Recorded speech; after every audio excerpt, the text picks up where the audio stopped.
I love this quote from Lincoln. 1838 he made it. He was giving a speech, as I recall, to the Young Men's Lyceum, and I love this statement and I love to read it because it's almost poetic. From whence shall we expect the approach of danger? Shall some transatlantic military giant step the earth and crush us at a blow? Never. All the armies of Europe and Asia could not by force take a drink from the Ohio River or make a track on the Blue Ridge in the trial of 1,000 years. No, if destruction be our lot, we must ourselves be its author and finisher. As a nation of free men, we will live forever or die by suicide. Oh, how wonderful. How wonderful. Tremendous. Nobody could say it like Lincoln. It doesn't make any difference what it was. If Lincoln were to tell you to take out the garbage, it would just be so wonderful. You'd say, yes, and can I do it tomorrow and next week and the week after that? You know, yes, done. No, if destruction be our lot, we must ourselves be its author. So that means when the North fought the South, they were trying to destroy everything. That's right. Both of them, in a sense, if the entire republic failed, which everyone in Europe was betting on that, because republics do not last long and they tend to die very violent deaths. Lincoln was saying, if that happens, we did it to ourselves. And it almost did happen between 1861 and 1865. So, you know, he's making this point that really, in a sense, if America dies, it won't be conquered from without. It will be destroyed from within. From within. So Something important to remember. And he predicted it. But yeah, How many years that's ago very was that? true. He predicted it 22 years before it happened. Well, we, though, did have a lot of problems in the beginning that could have meant our downfall from outside. Let me just kind of give you an example of some of the things that American leaders, those 50-some folks that were drafting the Constitution, were very, very afraid of. And one of them was this. The United States and Spain were allies during the American Revolution. Spanish territory was here, Louisiana territory over here, and of course there was the what we got from Britain in 1783. Here's what Spanish East Florida, and in the middle of this was all disputed territory and Spanish forts everywhere. So the Spaniards, though, were not really in that much of a hurry to evacuate these areas.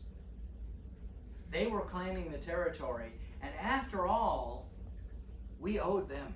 They helped us. They're the ones who launched an attack under the governor of Louisiana in 1781 against Pensacola and captured Pensacola from the British under Galvez. They're not about to really give it up. And of course, we had other problems too, not only with Spain, but with others. And one of the documents that was written to warn America that if we don't get a stronger government, we're going to die, they'll take us over, was this here. And I'd like to read it to you. There is scarcely anything that can wound the pride or degrade the character of an independent nation which we do not experience. We owe debts to foreigners and to our own citizens. These remain without any proper satisfactory provision for their discharge. We have neither troops, nor treasury, nor government. Are we entitled by future and compact to a free participation in the navigation of the Mississippi? We couldn't even send our crops down the Mississippi without the Spaniards saying, you're not passing the port of Louisiana, you're not leaving here, pay up. We couldn't do it. Why? Because Spain excludes us from it. Is public credit an individual resource? We seem to have abandoned its cause. Is commerce of importance to national wealth? Ours is at the lowest point. Is respectability in the eyes of foreign powers a safeguard against foreign encroachments? The imbecility of our government even forbids them to treat with us. We are in deep, deep doo-doo. We can't pay our debts. We can't get respect. We cannot defend ourselves. We have no way of preventing anybody that wants to from coming on in and saying, well, since you won't pay up, this is ours. That's, after all, the way it's done all over the world. You don't pay, we repossess. You don't pay for your house, you don't pay your mortgage, what does the bank do? Repo. You don't pay your car, if you've got car payments, they repossess it. And that's just this. People are scared to death that this is going to happen to us. We can't really appreciate how vulnerable we were without a working constitution that would help us take care of these problems. We can't even pay the debt on the interest. We're even having, I think we're having that problem again, aren't we, Mark? Yeah, today either. Exactly. So we can't even do this. We have this Constitution, but we can't pay the debt. Why can't we pay the debt? Because Congress has no power to tax. If you can't tax, then you can't pay the debt. Where's the money going to come from? Yeah. And there are states who are taxing other states' products coming in from, North Carolina tobacco coming in to South Carolina. South Carolina is going to put a tariff on it. Well, of course, what's South Carolina going to do? Oh, you put a tariff on us? Fine, we'll put a tariff on your stuff too. We're doing that today, and keep too. going on. Precisely, yeah. That's one of the worst economic practices. I gotta say this, folks. And it's interesting when you think about it. Back in the early 80s, I think New York had like 40 electoral votes, and Florida had like 19. You know what it is now? By population, we have a lot more. That's right. Because Florida has a lot more people, Florida has a lot more power when presidents are elected. That's why so many eyes are on Florida, and so many candidates want to check out Florida and everything, because Florida, Texas, California, really, really powerful. Why? Because all the folks from New York have moved down here. Yeah. That's why. California's moving. And California's moving too. So that changes as well. That changes. All right. So we talked about the articles, the good, the bad, the ugly, but we said that they didn't have any president, they had no army, no courts, no common currency. Yeah, that's the other thing too. The states got to coin their own money. So you had South Carolina dollars and then North Carolina dollars. Well, what if North Carolina didn't want to accept South Carolina dollars? What a mess! Right? What a mess. So, we're going to go ahead and I'll finish this, and then I'll let you go. After 15 minutes, I think that's plenty, right, for you guys? Yeah, I got to make a pit stop. But Article 1, you had Congress divided up because you had states that only had one body in Congress, right? Rather than the Senate and the House, they just had one. There was too much. They had too much power. So. But the voting in America for representatives was better than Britain, better than even some states. And to vote for representatives for your members of Congress, there were very, very few requirements compared to other countries. It was really amazing. But you still had citizenship and age and residency requirements if you wanted to be a member of Congress. Why do you think so? Why do you think there were citizenship and age and residency requirements for you to become a member of the U.S. Congress? And there still are today. So that their wishes, what they want to work together for the good. Mm-hmm. To serve their constituents. Yes, Yeah. that's right. Get somebody else, and they're old enough to make decisions. Yeah, that's got a degree and of you've got to have maturity. been living there. Mm-hmm. That's very true. Yeah, if you're not living there, how are you going to represent people? And age was important because in Britain, you had members of the House of Lords and even the House of Commons that were still in their teens because they were so-and-so's son and they were being groomed for a higher office, and so there was no real age requirement, so they could get in.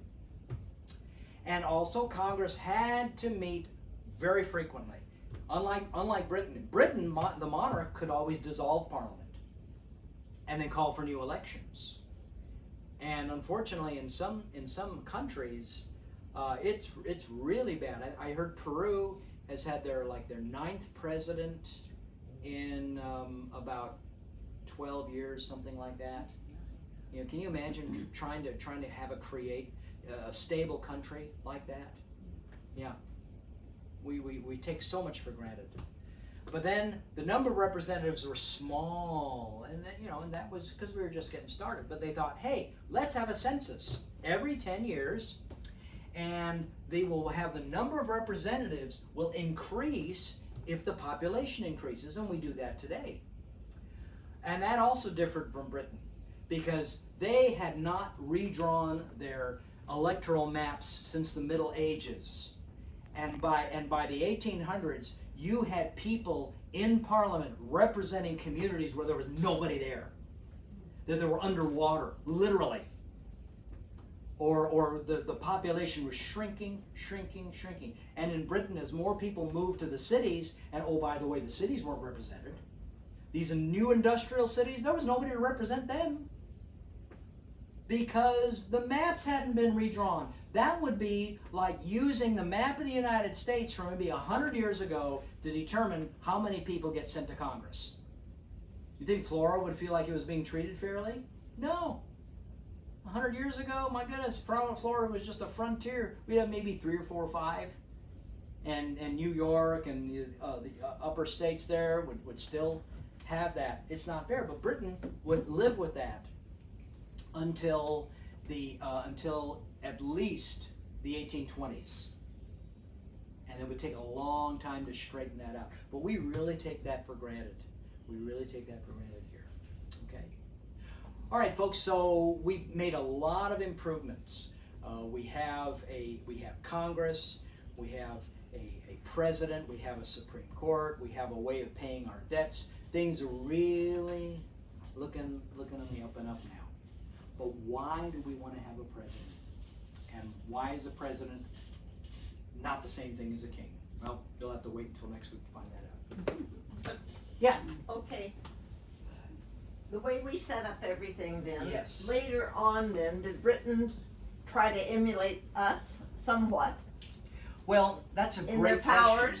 They're not really doing that to emulate us, but what's happening in Europe is there are revolutions. You ever wonder why Britain had never gone through a revolution, and in the continent, Yeah. there was the French Revolution, you had the revolutions of 1848, you had constant revolutions happening on the continent. Britain never went through one. You know why? Because they could see what would happen if they did not make these changes. So that's created the change. Yes. So and right now they have some considerations. they haven't done anything at this point. Yeah. So in 1829, they allowed Catholics to vote Yeah. and become members of Parliament. They then expanded the voting to include the members of the middle class, right? Later on, in the 1860s, 70s, they would allow farmers and then factory workers. And so they would be gradually expanding it so that they would not go through these nasty, violent revolutions that were going on all over Europe. Probably created power for them in Europe too. It did, yeah. Yeah. Unfortunately, though, in a lot of other European countries, their experience with democracy was pretty poor. Yeah. Yeah. Okay. Great question. Any others before I let you go? Good. All right, y'all. Thank you. See you We'll see next you week. tomorrow. Thank you.